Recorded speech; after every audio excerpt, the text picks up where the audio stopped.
Mesdames, Messieurs, bonjour et bienvenue sur cette toute nouvelle vidéo. Aujourd'hui, on s'attaque à la toute première saison de Cobra Kai. Parce que oui, vous n'êtes sans savoir, si vous me suivez sur Instagram, d'ailleurs, si tu me suis pas, t'attends quoi?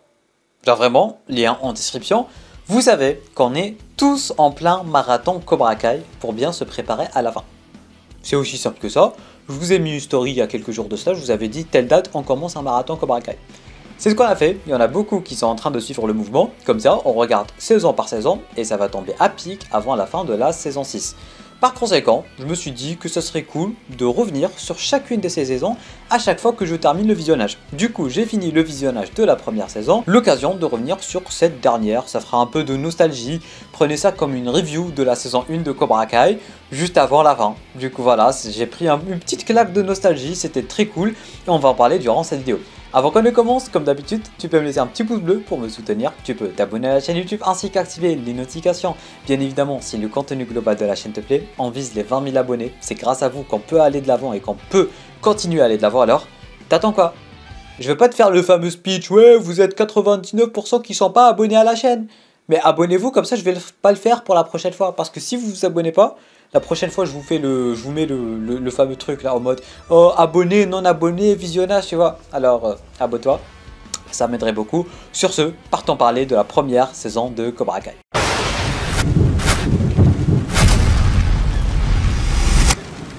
Alors, que dire à propos de la première saison de Cobra Kai? Déjà, le point numéro 1 et le plus important, c'est Miguel.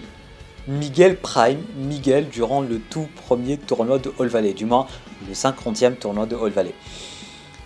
Cette saison est très importante parce que bon, déjà de 1 c'est la première saison et de 2 bah, on rencontre un Miguel totalement qui ressemble à rien, hein. Le glow-up de l'acteur est hallucinant, vraiment le glow-up est fou et bah quand tu es en pleine saison 6 et tu reviens vers la saison 1 et tu vois Miguel, tu te dis non, c'est pas le même personnage quand même, c'est clairement pas le même personnage.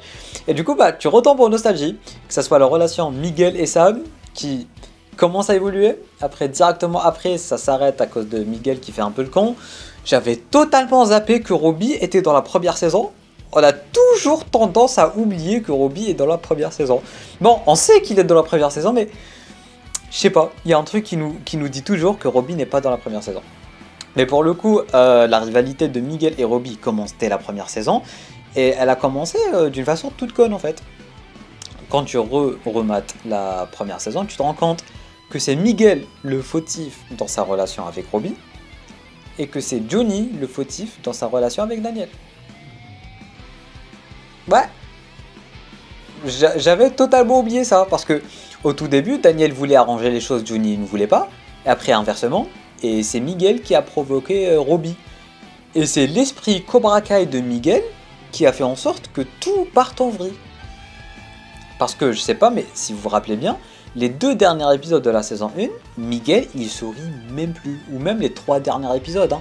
Miguel ne sourit même plus. Le personnage a totalement changé du jour au lendemain. Et c'était même pas l'esprit Cobra Kai de Johnny, hein. Johnny, il essayait d'inculquer d'autres valeurs. Mais pourtant, à cause de sa rupture, ou du moins de ses malentendus avec Sam, plus le côté Cobra Kai, Miguel est devenu un méchant quoi. Genre, vraiment, sa façon de regarder ses ennemis, sa façon dont il respire, sa façon dont... C'est abusé à quel point Miguel... C'est vrai, hein, c'est vrai que c'était Miguel Prime. Enfin, je croyais que c'était Miguel Prime, mais avec du recul, le Miguel Prime, on l'a en saison 6. Hein. Le Miguel de la saison 6, il est incroyable. Miguel de la saison 5, il est incroyable. Alors oui, c'est vrai qu'il a gagné le tournoi durant la saison 1, mais c'est clairement pas Miguel Prime. C'est pas parce que tu défonces tout le monde au karaté que t'es le Prime. Non, je suis désolé, Miguel n'est clairement pas dans son Prime durant la saison 1. Et genre, il y a des gens, ils ont tendance à tout le temps essayer de te faire avaler ça, comme quoi, ouais, Miguel Prime, saison 1, non.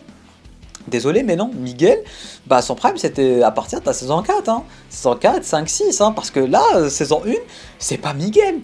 Parce que Miguel, c'est quelqu'un de joyeux, de aimant, de gentil et tout, mais à la fin, il était devenu mais tellement chiant, tellement désagréable, il te regarde et tout, c'est abusé.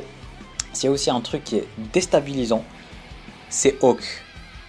Mais Hawk et Dimitri, ils en ont fait du chemin quand même.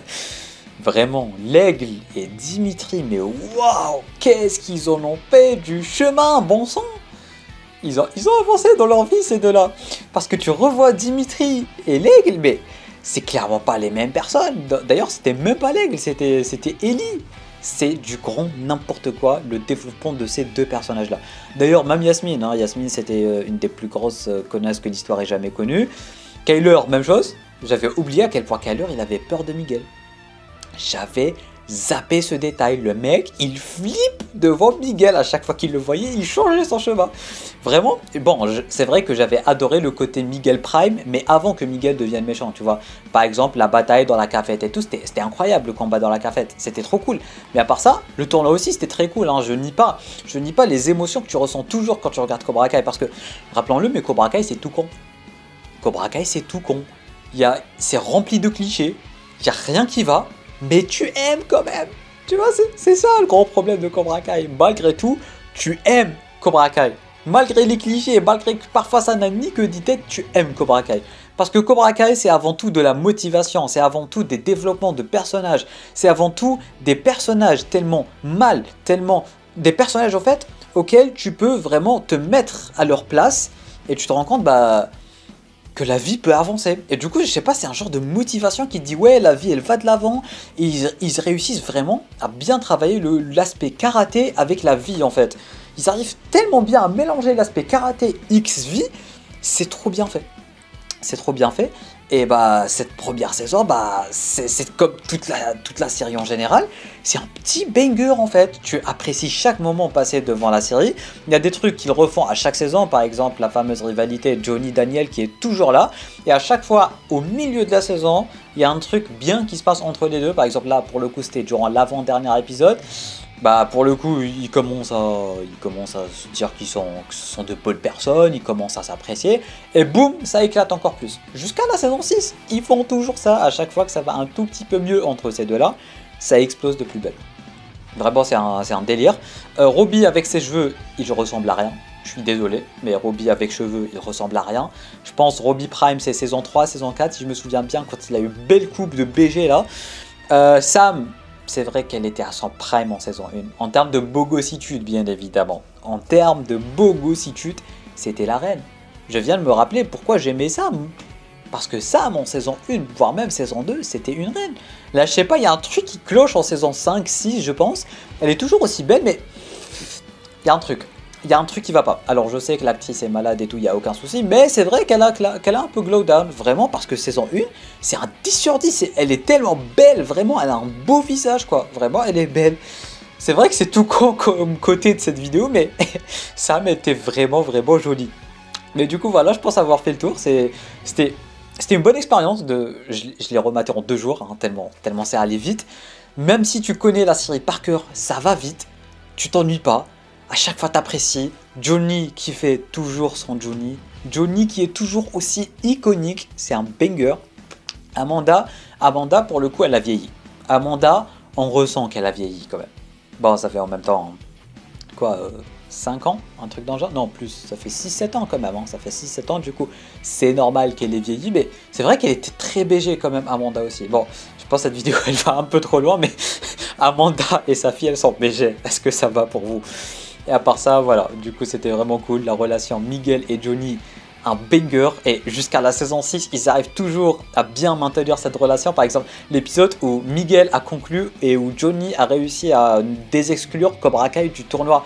C'était un épisode incroyable, en mode Johnny lui a dit ouais, c'est toi le chef, et Miguel lui a dit ouais, c'est moi le chef et tout. C'était incroyable, ils ont une certaine alchimie en fait, c'est un banger.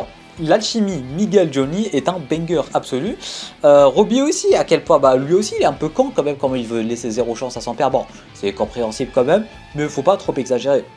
Du coup voilà, j'ai hâte de redécouvrir la saison 2, j'ai hâte de redécouvrir l'arrivée de la GOAT numéro 2, de la Reine Serpent, j'ai envie de vous dire. J'ai hâte de continuer à voir l'évolution de nos personnages en attendant la fin de la saison 6 qui s'annonce arriver très bientôt. D'ailleurs, le trailer ne devrait pas tarder à arriver. Si ça se trouve, même au moment où je tourne cette vidéo, il est arrivé. Enfin, au moment où cette vidéo elle sort, il est déjà arrivé et je vous ai déjà proposé une vidéo réaction. Il n'y a que l'avenir qui nous le dira. Bref, n'hésitez pas vous à me dire en bas dans les commentaires qu'est-ce que vous avez pensé de cette première saison de Cobra Kai. Si vous avez des choses nostalgiques à ajouter, n'hésitez pas à les ajouter parce que Il n'y a pas mieux que la nostalgie. Franchement, tu prends une petite claque de nostalgie et c'est vraiment très très cool. Tu me laisses un petit pouce bleu pour me soutenir, tu t'abonnes à la chaîne ainsi que tu actives les notifications en cliquant juste là pour ne pas rater du prochain contenu sur cette dernière. Tu peux regarder une autre vidéo en cliquant juste là ou juste là. Sur ce, moi je te dis à très bientôt pour une toute nouvelle vidéo. C'était Namiat, portez-vous bien.